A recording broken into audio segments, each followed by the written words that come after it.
Hello, everyone. I am Daniel Montgomery, Gold Derby editor, here with our contributors Cordell Martin and Jeffrey Kare, and we're here to talk about Dancing with the Stars, Week 3, Guilty Pleasures Night. 11 celebrities remaining going into the episode, 11 celebrities remaining coming out of the episode because it was announced that there would be no elimination in this episode early on in the show.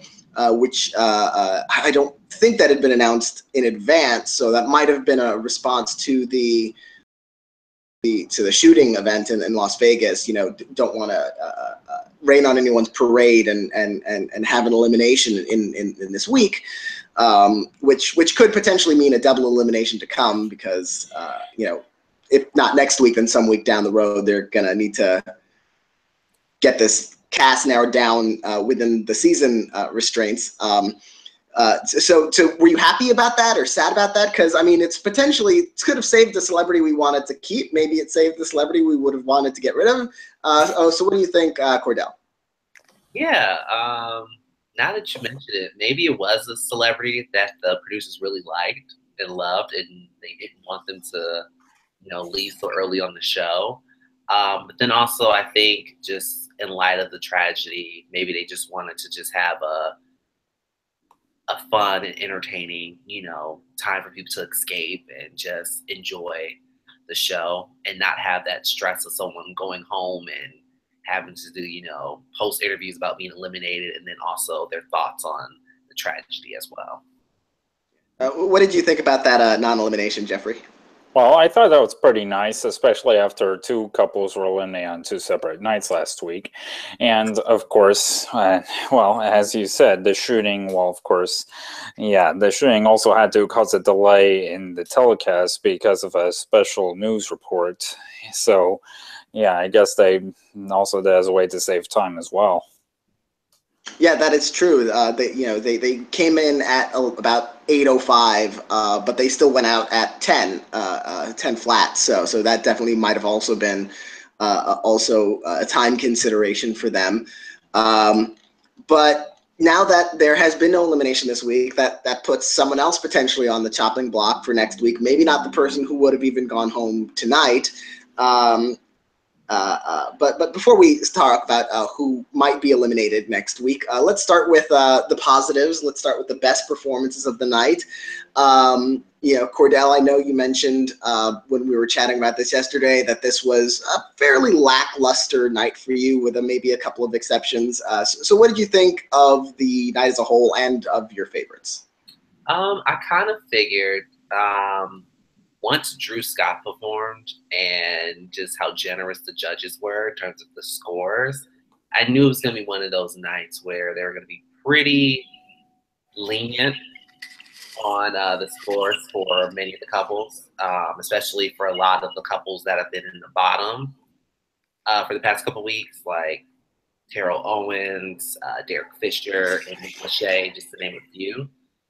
Overall, my favorites was, of course, Lindsey Stirling and Jordan Fisher. I mean, it would be a shame if those aren't the two left finale nights. Lindsey, her jive was just amazing. I think the only jive that I was blown away by in Dance with Stars history is Nicole Scherzinger's jive. I think it was like week 2 or 3 when she did hers. I just thought it was electrifying. And her and Mark are just a great partnership. And then Jordan and Lindsey's Charleston was also amazing. Love the staging. They also have a great partnership as well. And I felt Lynn was a little rude for giving Jordan a 7 for that routine. So that was my favorite dances of the night.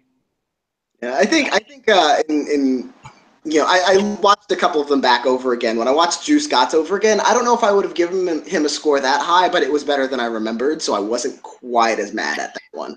But I will agree with you that Lindsey, I think Lindsey just blew everyone out of the water. I think when I was thinking about this immediately after the show last night, I was thinking, okay, Jordan Fisher was my second place, but actually now I think Victoria Arlen might have been more my second place personally of the night. And then Jordan was also way up there, and Nikki Bella, who I thought was underscored. And even Drew, I would put maybe 5th or 6th. So pretty good, not necessarily at the upper echelon, but that Argentine tango was better than I expected. What did you think were the best, Jeffrey? Well, my favorites from last night would have to be, well, some of my favorites were Victoria. I thought her dance was energetic and also very terrific staging of her number overall, though, yeah, she was definitely a bit underscored. And I also did like Frankie Muniz. I thought he did excellent work again this week. I especially liked how his whole routine was influenced by NSYNC. And I especially also, of course, did like Lindsey's routine. I thought it had everything from originality to enthusiasm to energy.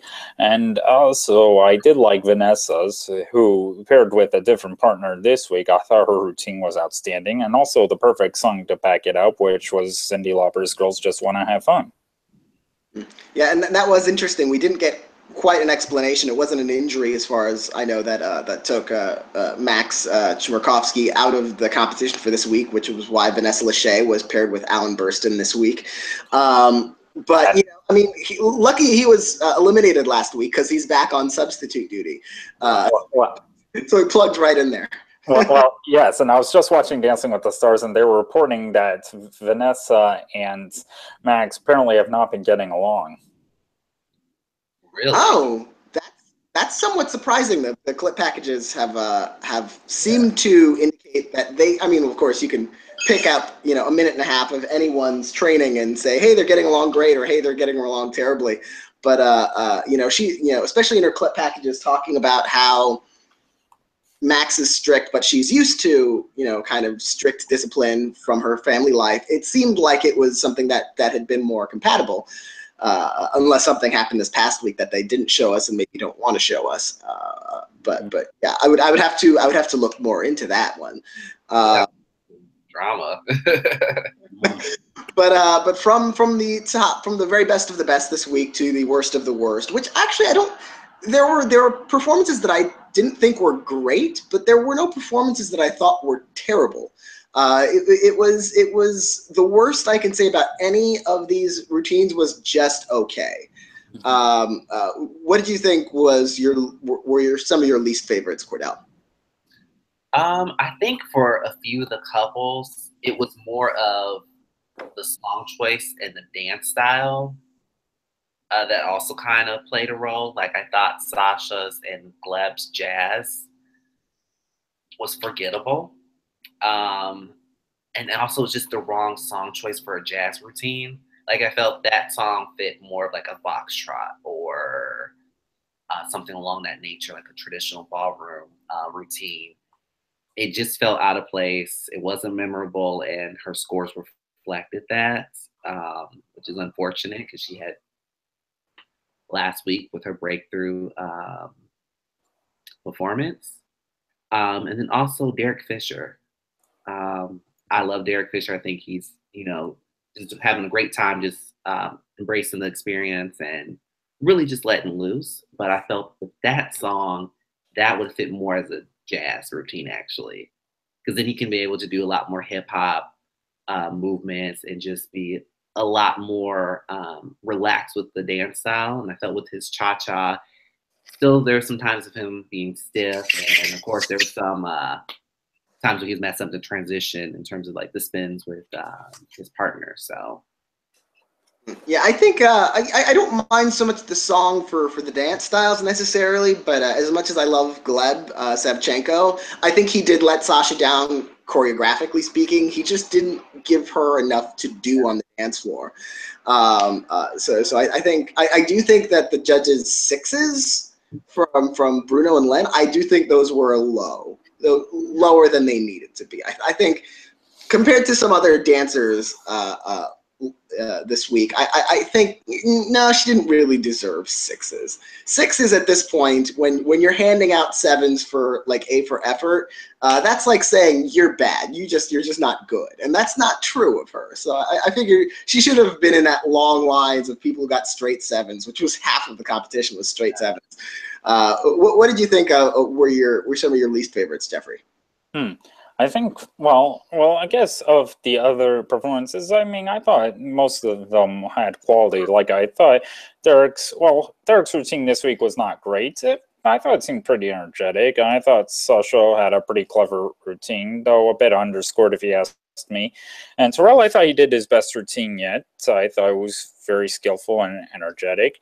And Nick, his routine I thought was still full of energy, though I'd have to say my least favorite was probably Drew Scott's, because while I mean I thought it was overall fine, not outstanding by any means, though I did love the fact that he was dancing to the theme music from Scream.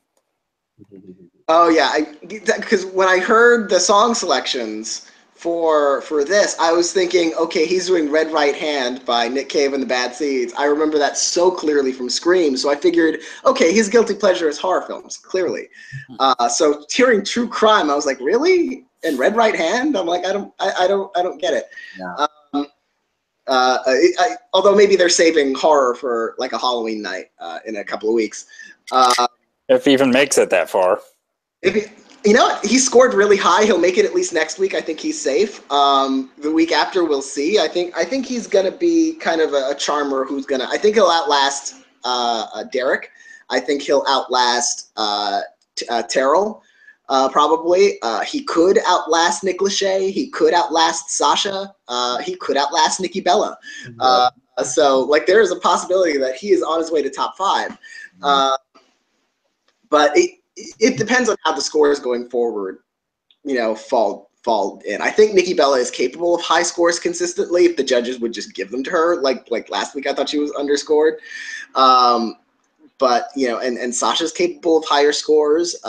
We haven't seen that Derek or Terrell are yet, or even Nick Lachey, who also wasn't one of my favorites. I thought, okay, it was all concept, not enough actual. I mean, there was a lot of content, but not great, well-performed content, from what I was looking for. So yeah, Drew Scott could, go next week, or probably not next week, or, but in a couple of weeks, or he can go in a couple of months, potentially. It's really interesting where the top seems very, very far ahead to me. You've got Lindsey, Jordan, Vanessa, and Victoria, and maybe Frankie Muniz as well.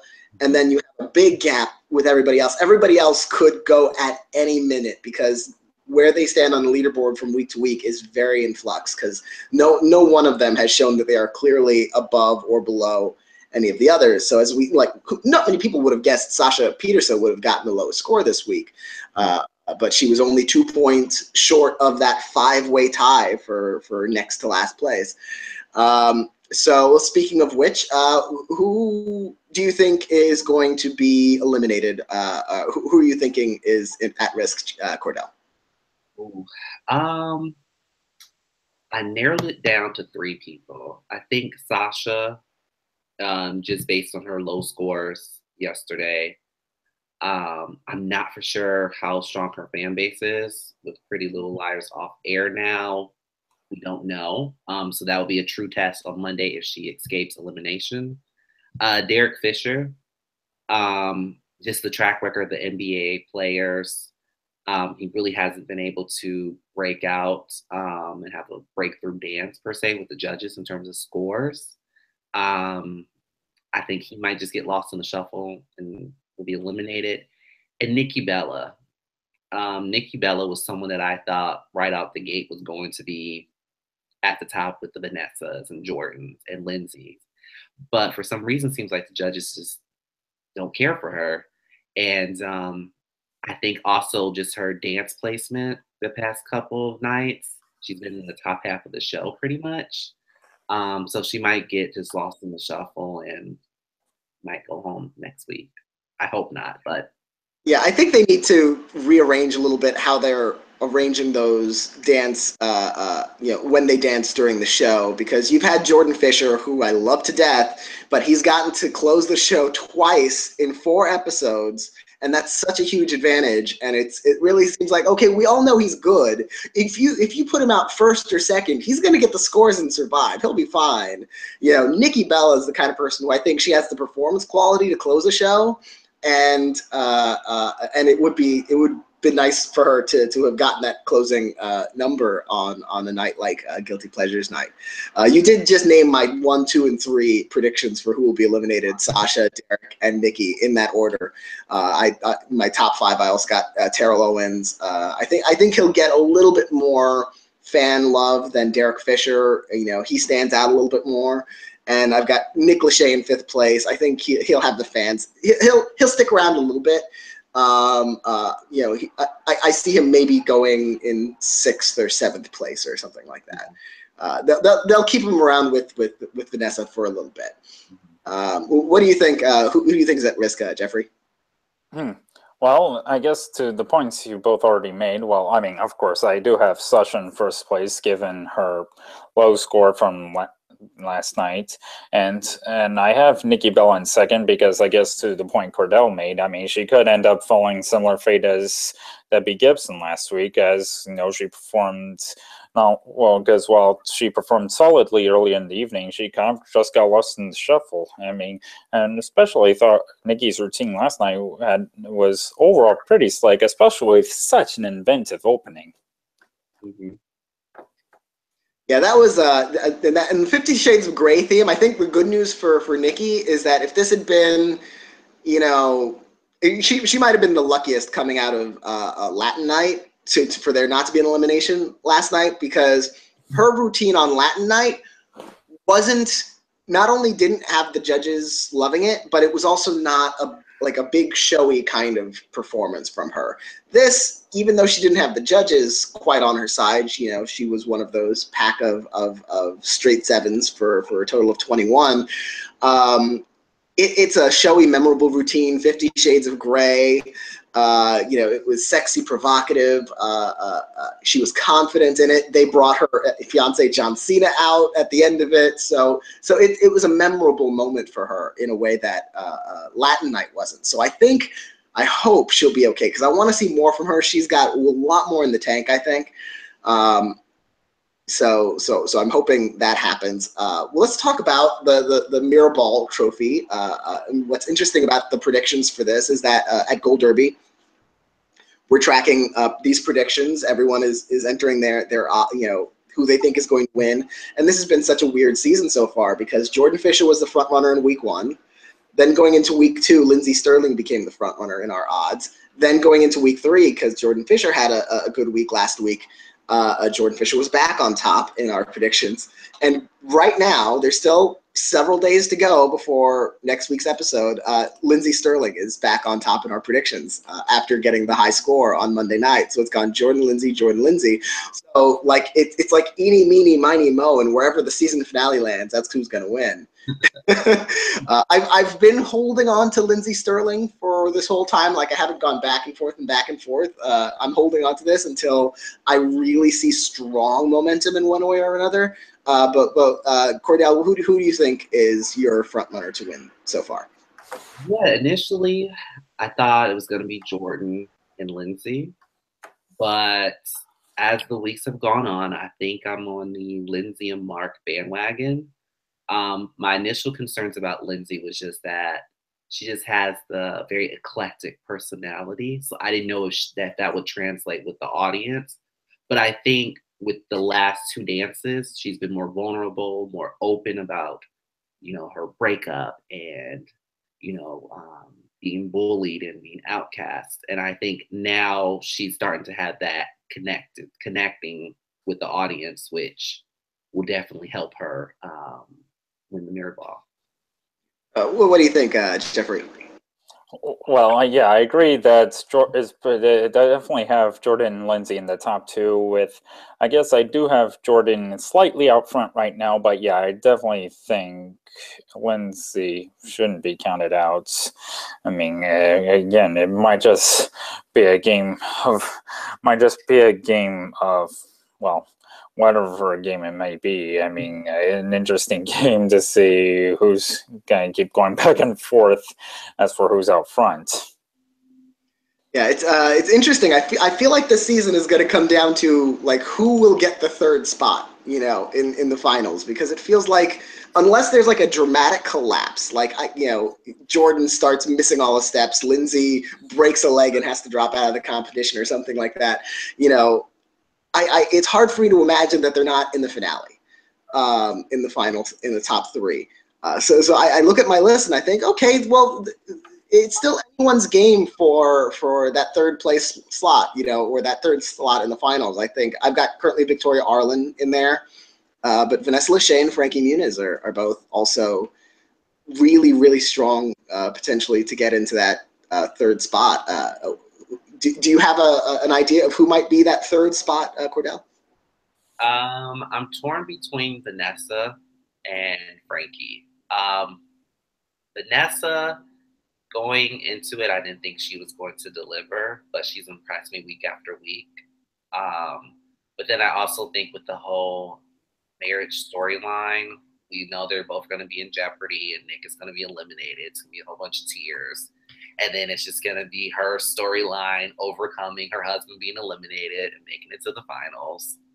So I can see that playing out for her. And then Frankie is that contestant that surprised you the first night, and that you root for. He reminds me of Kelly Osbourne, Jack Osbourne, Rob Kardashian.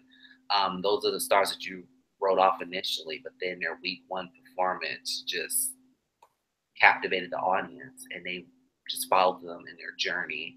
And also, he's embracing the competition, and he's having fun. And the audience rally behind those contestants who's having fun in the process. So it's between those two, in my opinion. Who do you think might have that third position, Jeffrey? Well, I mean, I guess to Cordell's point about if Nick being eliminated, then I guess Vanessa will probably have a little more of a rooting factor.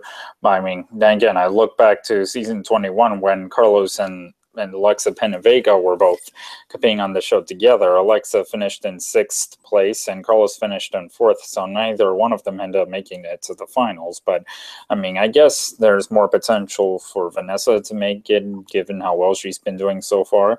And and again, as you and I discussed last week, I mean, yes, Frankie probably is a force to be reckoned with, though I guess one who probably shouldn't be counted out is Victoria Arlen. I mean, she might be a dark horse to get in, but we shall see. And just to go back to Lindsey Stirling for a moment, that breakup storyline, from her clip package was surprising to me. I don't know the circumstances, if she broke up with her partner broke up with her, or it was a mutual. If she was dumped while she was on Dancing with the Stars, that's just not cool. Yeah. Not cool. Just putting that out there. If anyone on Dancing with the Stars has a significant other out there, John Cena, if things aren't looking good, wait until after the show, until they're done with the show, and then maybe drop the bomb, because, let them have Dancing with the Stars. Yeah. Yes. Well, with that, we wish, of course, Lindsey Stirling well and her ex, or wish them well as well. No judgments. We don't know the circumstances. Yeah, maybe she'll get a paso next week for most memorable year and kill it, and just take all her anger on this. I want a paso doble from her so badly. Her and Nikki Bella need the paso doble in the worst way. Yeah. Yes. Well, with that, thank you, Cordell and Jeffrey, for joining me, and thanks everyone for watching or listening. We look forward to talking about next week's episode next week. We will see you then.